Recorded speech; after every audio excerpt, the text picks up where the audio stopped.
आपण पाहत आहात आर.के. न्यूज. बातमी तुमची, आवाज आमचा. 200 बेडचे सुपर स्पेशालिटी रुग्णालय होणार. 100 प्रवेश क्षमतेचे BSc नर्सिंग महाविद्यालय ही सुरू होणार. पालकमंत्री डॉक्टर सुरेश खाडे. मिरजेतील शासकीय वैद्यकीय महाविद्यालय आणि रुग्णालय असे 200 खाटांचं सुपर स्पेशालिटी रुग्णालय सुरू करण्यात येणार आहे.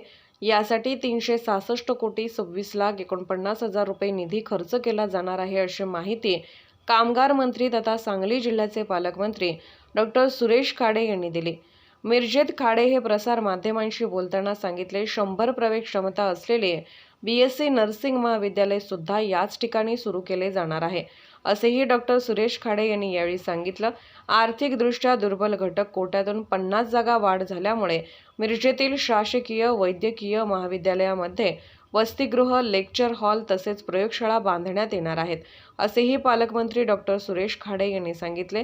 मिरज बेडग रस्त्यावर रेल्वे गेट नंबर 70 येथे रेल्वे ओव्हरब्रिज बांधण्यात येणार असून त्यासाठी 41 कोटी 35 लाखाचा निधी खर्च केला जाणार आहे, असे सांगून डॉक्टर सुरेश खाडे पुढे म्हणाले, सांगली मिरज रोडवर कृपामाई हॉस्पिटलजवळ 25 कोटी रुपये खर्च करून रेल्वे ओव्हरब्रिज बांधला जाणार आहे. तसेच मिरज तालुक्यातील विजयनगर येथे स्पेशल केस म्हणून आरोग्य उपकेंद्र सुरू केले जाणार आहे, असेही खाडे यांनी यावेळी सांगितले.